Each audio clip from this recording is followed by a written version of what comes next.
अस्सलाम वालेकुम। आज हम बनाएंगे चिकन टिक्का शामी कबाब की रेसिपी। ये बहुत एरोमेटिक और लजीज होते हैं। आज मैं आपके साथ चिकन टिक्का शामी कबाब बनाने की एक नई और यूनिक रेसिपी शेयर करूंगी। एक बार आपने शामी कबाब बनाने की ये रेसिपी ट्राई करके देख ली तो फिर आप सारे पुराने तरीके भूल जाएंगे और इसी तरीके से ही शामी कबाब बनाना पसंद करेंगे। साथ ही हम बनाएंगे बहुत ही मज़ेदार सी खुशबूदार सी हरी चटनी। आप ये शामी कबाब एक मर्तबा बना के लंबे अरसे तक महफूज करके भी रख सकते हैं। शामी कबाब एक टाइम में हमारे कई मसले हल कर देते हैं। बच्चों के लंच बॉक्स के लिए ये बहुत यूज़फुल रहते हैं।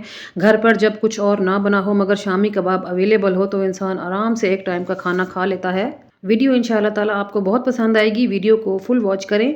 वीडियो अगर पसंद आती है तो वीडियो को लाइक और शेयर करना नहीं भूलना। तो चलिए चलते हैं अपने किचन में और जान लेते हैं कि हमने शामी टिक्का कबाब को किस तरीके से बनाया है। बिस्मिल्लाहिर्रहमानिर्रहीम। तो बहुत ही लजीज और मज़ेदार चिकन टिक्का शामी कबाब बनाने के लिए यहाँ पर हमें बोनलेस चिकन चाहिए। तो यहाँ पर मैंने चिकन की ड्राई साइड के बड़े बड़े पीसेस ले लिए हैं ताकि हमारे शामी कबाब के अंदर अच्छा सा बड़ा सा रेशा बने। हम इस चिकन को मैरिनेट करेंगे। मैरिनेशन में हम डालेंगे अदरक लहसुन की फ्रेश पेस्ट 1 बड़ा चम्मच, साथ में नमक डालेंगे, लाल मिर्च पाउडर डालेंगे, कुटी हुई लाल मिर्च डालेंगे और कुटी हुई काली मिर्च भी शामिल करेंगे। साथ ही हम इसमें शामिल कर देंगे धनिया पाउडर, ज़ीरा पाउडर, चिकन टिक्का मसाला 1 बड़ा चम्मच भर के डालेंगे। साथ ही इसमें शामिल करेंगे 1 चम्मच चिकन पाउडर का, और चाट मसाला मैं चटपटे से फ्लेवर के लिए डाल रही हूँ 1 चम्मच, और आधा चम्मच मैं इसमें डालूंगी ऑरिगेनो लीव्स। बहुत अच्छी सी खुशबू आएगी इससे। 2 से 3 चुटकी के बराबर मैं इसमें शामिल कर रही हूँ टाटरी यानी कि सिट्रिक एसिड, और 3 चम्मच मैंने इसमें सफ़ेद सिरका डाला है, और थोड़ा सा मैं इसमें डाल रही हूँ फूड कलर। ये ज़र्दा फूड कलर है ताकि हमारे चिकन का जो कलर है वो बहुत अच्छा सा आए, आई कैचिंग सा। अब ये तमाम मसाले हमने चिकन के पीसीस के ऊपर अच्छे तरीके से लेप कर देने हैं। मैंने इसमें टाटरी और सिरके का इस्तेमाल किया है। अगर आपके पास दही हो और लेमन जूस हो तो फिर आप टाटरी और सिरका छोड़ के दही और लेमन जूस का इस्तेमाल कर सकते हैं। ठीक है, अब हमने चिकन के इन पीसीस को रेस्ट पे रखना है तकरीबन आधे से पौना घंटा, ताकि तमाम स्पाइसेस चिकन के अंदर तक रच बस जाएं। ठीक है, जब टाइम पूरा हो जाएगा तो हम चिकन को पकाना शुरू करेंगे। तो पैन मैंने रखा है चूल्हे के ऊपर और इसमें शामिल करेंगे 3 से 4 टेबलस्पून के बराबर कुकिंग ऑयल, और चिकन के जो पीसेस हमने मैरिनेट करके रखे थे वो हमने यहाँ पर हाई फ्लेम के ऊपर कुक करने हैं। तो एक साइड पे हमने 2 से 3 मिनट हाई फ्लेम के ऊपर कुक कर लेना है चिकन को, और फिर दूसरी साइड पे भी इसी तरीके से ही हमने चिकन के इन पीसेस को 2 से 3 मिनट के लिए हाई फ्लेम पर कुक कर लेना है। चिकन का वज़न मैं आपको बता दूं तकरीबन 400 ग्राम के बराबर है। ठीक है, तो यहाँ पर मैंने चिकन को तकरीबन 5 मिनट के लिए कुक कर लिया है। अब प्लेट में जो बचा हुआ मैरिनेशन का मसाला था वो इसके ऊपर ऐड कर देंगे। साथ में आधा कप के बराबर पानी भी इसमें डालेंगे, और हमने यहाँ पर चिकन को पका लेना है तकरीबन 14 से 15 मिनट के लिए मीडियम फ्लेम पे। ठीक है, तो बस कवर लगा देंगे और 15 मिनट के लिए इसको पकने के लिए छोड़ देंगे। टाइम पूरा होने के बाद कवर हटाएंगे। बिस्मिल्लाहिर्रहमानिर्रहीम। तो यहाँ पर आप देख सकते हो चिकन जो है वो अच्छा खासा कुक हो चुका है, मगर पानी बहुत ज़्यादा है क्योंकि चिकन ने भी अपना पानी रिलीज़ किया है और हमने इसके अंदर सिरका वगैरह भी शामिल किया था। तो बस अब यहाँ पर चिकन तो पक चुका है मगर आपने पानी को ड्राई करना है। ठीक है, तो फ्लेम को दोबारा से हाई पे कर लें और फ़ौरन से पानी को ड्राई कर लें। 1 से 2 मिनट में ही पानी ड्राई हो जाएगा। यहाँ पर मैं आपको चिकन दिखा रही हूँ कि किस कदर सॉफ्ट हो चुका है, ये देखें। तो बस चिकन तो हमारा कुक्ड है। बस थोड़ा सा पानी को ड्राई करने के बाद हम इस चिकन को पैन में से निकाल लेंगे और फिर हमने इसके रेशे बनाने हैं। और यहाँ पर आप देख सकते हो पानी ड्राई हो चुका है, ऑयल और हल्का सा मसाला ही नज़र आ रहा है। तो बस प्लेट में निकाल लेंगे और इसके रेशे कर लेंगे। अगर आप चाहें तो आप मैशर की हेल्प से पैन के अंदर ही इसके रेशे बना सकते हैं। जैसे आपको ठीक लगे आप वैसे कर लें। ठीक है, तो यहाँ पर चिकन कितना टेंडर है माशाल्लाह से। और जो ये मसाला बचा हुआ है ये आप शामी कबाब में यूज़ कर सकते हैं या फिर चावलों में डाल के यूज़ करें। बहुत ही मज़ेदार सा फ्लेवर है इस मसाले का। तो फ़ोक ले लेते हैं और फ़ोक की हेल्प से आपने रेशे बना लेने हैं। ठीक है, चिकन बहुत सॉफ्ट है तो बहुत ही इजीली इसके रेशे बन जाएंगे बगैर किसी मेहनत के। तो बस रेशे बना लेते हैं जल्दी से। अगर आप शामी कबाब बना के फ्रीज़र में सेव करके रख लेते हैं तो आप यकीन करें आपकी ज़िंदगी आसान हो जाएगी, क्योंकि आगे माह रमज़ान आने वाला है। माह रमज़ान में बहुत ही काम आने वाली चीज़ है ये। अफ्तारी के टाइम पे जब काम ज़्यादा होता है और वक्त कम होता है तो उस टाइम पे आप ये शामी कबाब फ्रीज़र से निकालें। इनको आपने शैलो फ्राई करना है और सर्व कर देना है। तो यहाँ पर जो हमारे चिकन के रेशे हैं वो बन चुके हैं। इनको रखते हैं साइड पे। अब हम आगे चलेंगे। तो यहाँ पर मैंने 300 ग्राम के बराबर चने की दाल ले ली है। इसको मैंने अच्छे तरीके से धो के 3 घंटे पहले भिगो के रख लिया था। अब ये काफ़ी नरम हो चुकी है। तो हम इसको गलाएंगे कुकर में। तो यहाँ पर मैंने एक कुकर लिया है। कुकर में शामिल कर देंगे दाल और साथ में ऐड करेंगे मीडियम टू लार्ज साइज़ का एक प्याज था मेरे पास, तो वो मैंने रफली काट लिया है, वो यहाँ पर ऐड करेंगे। साथ में डालेंगे 6 से 8 लहसुन के जवे और कुछ मैंने खड़े मसाले ले लिए हैं, जिसमें शामिल हैं 2 बड़ी स्टिक्स दालचीनी की, 15 से 20 दाने हैं काली मिर्च के, 2 बादियान के फूल हैं और 2 मैंने इसमें तेज़पात डाले हैं। और साथ में शामिल करेंगे 1 चम्मच नमक, 1 चम्मच लाल मिर्च पाउडर, 1 चम्मच कुटी हुई लाल मिर्च और 1 चम्मच ज़ीरा पाउडर का, 1 चम्मच डालेंगे इसमें धनिया पाउडर। साथ में आधा चम्मच के बराबर हल्दी भी डाल देंगे। अब मैं इसमें शामिल करूँगी आधा कप या आधा गिलास के बराबर पानी, क्योंकि हमारी दाल जो है वो काफ़ी सॉफ्ट है। तो देख लेते हैं कितना पानी जाएगा इसमें। पानी आपने दाल के अंदर बिल्कुल भी ज़्यादा नहीं डालना, बस दाल के लेवल से थोड़ा नीचे ही पानी होना चाहिए। तो मुझे इसमें थोड़ा सा पानी कम लगा है, तो मैंने 1/4 कप के बराबर और डाल दिया है, यानी कि मैंने इसमें पौना गिलास पानी डाला है। ठीक है, और आप देख सकते हो कि दाल से नीचे नीचे ही है पानी। तो अभी कवर लगा देंगे और विसल आने के बाद 5 मिनट के लिए आपने इसको प्रेशर देना है। 5 मिनट के बाद सबसे पहले प्रेशर रिलीज़ करना है, उसके बाद कवर हटाएंगे और माशाल्लाह से आप देख सकते हो कितनी परफेक्ट तरीके से हमारी दाल गली हुई है। पानी जितना हमने डाला है वो बिल्कुल एक्यूरेट था। पानी अगर इस टाइम पे आपसे ज़्यादा हो जाता है तो आप हाई फ्लेम करके पानी को यहाँ पर ड्राई कर सकते हैं, बजाय इसके कि आप दाल को फेंक दें या परेशान हों, तो कोई परेशानी वाली बात नहीं है। और यहाँ पर आप दाल देख सकते हैं कितनी सॉफ्ट है।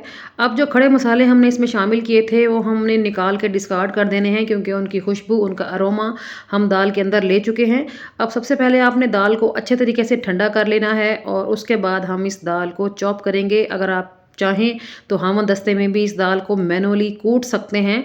मेरे पास चॉपर है तो मैं चॉपर में पीस लूँगी, इससे काम थोड़ा सा जल्दी हो जाएगा। दाल की मिकदार इतनी ज़्यादा नहीं है, अगर आपके पास बड़ा चॉपर है तो एक ही बैच में सारी दाल चॉप हो जाएगी, मगर मेरे पास छोटा चॉपर है तो मैं 2 बैचेज़ में इसको पीस लूँगी। ठीक है, तो यहाँ पर पल्स मोड पे इसको चलाएँगे 2 से 3 मरतबा और जो हमारी दाल है वो मज़ेदार सी फाइन सी चॉप हो जाएगी। तो यहाँ पर आप देख सकते हैं दाल चॉप हो चुकी है। तो एक बड़ा सा मिक्सिंग बाउल लेंगे और उसमें चॉप की हुई दाल शामिल कर देंगे और बाकी की जो दाल बची हुई है उसको भी हमने चॉपर में पीस के इसी बाउल में ही शामिल कर देना है। जब आप दाल पीस लें तो इसमें नमक मिर्च मसाले वगैरह लाजमी टेस्ट कर लीजिएगा। नमक या मिर्च वगैरह कुछ भी कम हो तो आप इसमें ऐड कर सकते हैं। ठीक है, तो अब हम दाल में शामिल करेंगे ढेर सारा कटा हुआ हरा धनिया और साथ में 1 चम्मच मैंने डाला है गरम मसाला पाउडर का, और नमक भी कुछ कम लगा था, मैंने एक चम्मच इसमें नमक का भी शामिल कर दिया है। और जो चिकन के रेशे हमने बना के रखे थे वो हमने सारे यहाँ पर ऐड कर देने हैं और अब हम इसको मिक्स करेंगे। जितना अच्छे तरीके से हो सके आपने इसको मिक्स करना है, जितना अच्छा मिक्स करेंगे उतना अच्छा रेशा बनेगा। अगर आप चिकन को चॉपर में पीस लेंगे तो चिकन का रेशा बिल्कुल भी फील नहीं होगा। रेशेदार शामी कबाब बनाने का यही तरीका होता है कि आप इसको मैनुअली इसके रेशे बनाएं और फिर इसको शामिल करें, क्योंकि चिकन का रेशा जब खाने में आता है ना तो बहुत ही लजीज और मज़ेदार लगता है। तो यहाँ पर आप देख सकते हो मैंने तमाम चीज़ें अच्छे तरीके से मिक्स कर ली हैं। कुछ लोग इस टाइम पे आके अंडा भी शामिल करते हैं, लेकिन मैं अंडा शामिल नहीं करूँगी। अंडे में डिप करके फिर हम इसको आगे चल के फ्राई करेंगे। तो अच्छे तरीके से मिक्सिंग तो कर ली है मैंने। अब हम इसको थोड़ी देर का रेस्ट देंगे। उस दौरान हम धनिए पुदीने की मज़ेदार सी हरी चटनी बनाएंगे, जिसके लिए मैंने 1 गट्ठी ली है पुदीने की, आधी गट्ठी ली है धनिए की, 2 हरी मिर्चें हैं, 2 टुकड़े हैं अदरक के और 8 से 10 लहसुन के जवे हैं।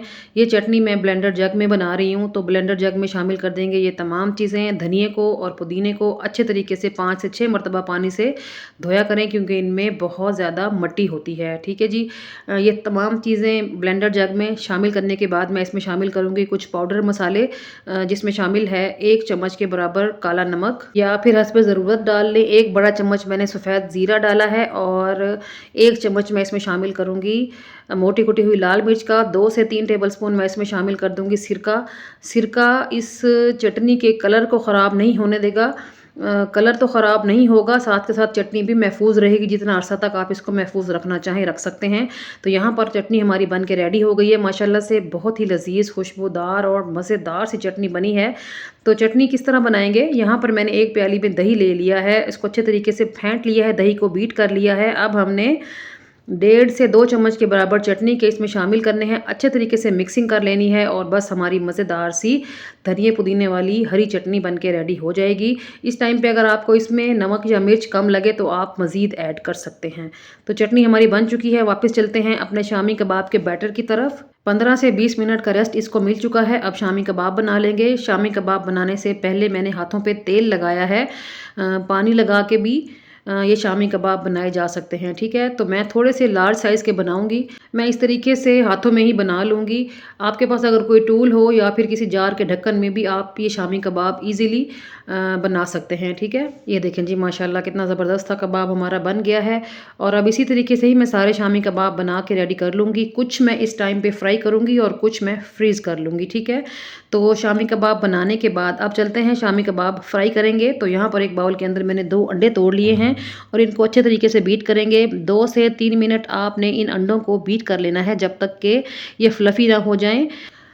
ये देखें जी 2 मिनट बीट करने के बाद अंडे हमारे फ्लफ़ी हो चुके हैं, इनके ऊपर अच्छा खासा फोम आ चुका है। इस तरीके से जो है ना शामी कबाब के ऊपर अंडे की कोटिंग कम लगती है, ठीक है ना। तो बस एक शामी कबाब लेंगे, अंडे में डिप करेंगे, फोक या फिर किसी चम्मच या फिर अपने हाथों की मदद से आपने दोनों तरफ से अंडा लगा देना है। और तेल रखा हुआ है मैंने चूल्हे के ऊपर गर्म होने के लिए, जिसमें हमने शामी कबाब फ्राई करने हैं। तो मीडियम हॉट जब हो जाए उसके बाद आपने इसमें कबाब ऐड कर देने हैं, ज़्यादा गर्म तेल में ऐड नहीं करने, ठीक है। ऑयल अगर ज़्यादा गर्म हुआ तो शामी कबाब के ऊपर जो अंडे की कोटिंग है वो एकदम से जल जाएगी, ठीक है। तो पैन के अंदर बस इतने शामी कबाब डालें जितनी स्पेस हो, ताकि आप इजीली शामी कबाब को उलट पुलट करके पका सकें, ठीक है। तो जब नीचे से आपको लगे कि शामी कबाब पक चुका है तो फिर आपने 2 चम्मच ले लेने हैं, जिसकी हेल्प से आपने इनको फ्लिप करना है। 2 इसलिए कह रही हूँ क्योंकि जब आप शामी कबाब को फ्लिप करेंगे तो ऑयल उड़ के आपके हाथों पे आ सकता है, ठीक है जी। तो थोड़ी सी एहतियात भी ज़रूरी है। तो इस तरीके से ही हमने सारे शामी कबाब फ्लिप कर करके पका लेने हैं। ऑयल के अंदर जो ये बबल्स बन रहे हैं इनकी आपने फ़िक्र नहीं करनी। अंडे वाली कोई भी चीज़ जब हम ऑयल में फ्राई करते हैं तो ऑयल के अंदर बबल्स बन ही जाते हैं, ठीक है। तो यहाँ पर आप देख सकते हो कि मैं फ्लिप कर करके शामी कबाब बना रही हूँ और एक बैच जो है शामी कबाब का वो तकरीबन 3 से 4 मिनट में बन के ईज़िली रेडी हो जाएगा, ठीक है। फ्लेम को आपने लो टू मीडियम पे ही रखना है। और यहाँ पर आप देख सकते हो कबाब के कलर कितना शानदार आ रहा है माशाल्लाह से। तो बस अब पैन में से शामी कबाब निकाल लेते हैं। इस स्टेज पर ये ज़रूर बताइएगा कि आपको मेरी आज की चिकन टिक्का शामी कबाब बनाने की ये अमेजिंग और यूनिक सी रेसिपी कैसी लगी है। मुझे उम्मीद है अच्छी लगी होगी। अच्छी लगी है तो वीडियो को लाइक और शेयर करना नहीं भूलना और साथ चैनल को ज़रूर सब्सक्राइब कर दें। और इसी तरीके से ही मैंने सारे शामी कबाब बना के रेडी कर लिए थे और माशाल्लाह से ये है हमारी सर्विंग। कितनी अमेजिंग और कितनी दिलकश लुक है। और आप शामी कबाब देखें कितना परफेक्टली कुक्ड है, किसी भी तरफ से खुला नहीं है, बेहतरीन अंडा कोट हुआ है और पका हुआ है। तो यहाँ पर मैं आपको ट्राई करके दिखाती हूँ कि किस तरीके से बने हैं। माशाल्लाह से आप रेशे देखें और कितना ज़बरदस्त और अमेजिंग हमारा शामी कबाब बन के रेडी हुआ है। हरी चटनी के साथ खाने का तो इसको बहुत ही मज़ा आया। तो मस्ट ट्राई वाली रेसिपी है। एक बार मेरी इस रेसिपी को लाजमी ट्राई करें। मुझे यकीन है आप हर बार शामी कबाब मेरी इस रेसिपी को फॉलो करते हुए ही बनाएंगे। और साथ में जो हमने अमेजिंग सी चटनी बनाई है उसने तो शामी कबाब का मज़ा दुबाला ही कर दिया। तो ज़रूर बनाएं। जब भी बनाएं तो फीडबैक लाजमी देना है आपने और साथ ये भी बताना है कि मेरी इस रेसिपी को आपने दुनिया के किस कोने से बैठ के देखा है, कौन सा शहर है, कौन सा मुल्क है, ताकि मैं आप सब लोगों का दिल की गहराइयों से शुक्रिया अदा कर सकूं। और यकीन करें मुझे आप सब लोगों के बारे में जान के दिली खुशी महसूस होती है। तो ये थी मेरी आज की अमेजिंग और शानदार सी रेसिपी। चलती हूँ, कल फिर मुलाकात होगी किसी और बेहतरीन और फ्रेश रेसिपी के साथ। तब तक अपना और अपने प्यारों का रखें ढेर सारा ख्याल, मुझे रखें दुआओं में याद। ओके जी, अल्लाह हाफिज़, थैंक्स फॉर वॉचिंग।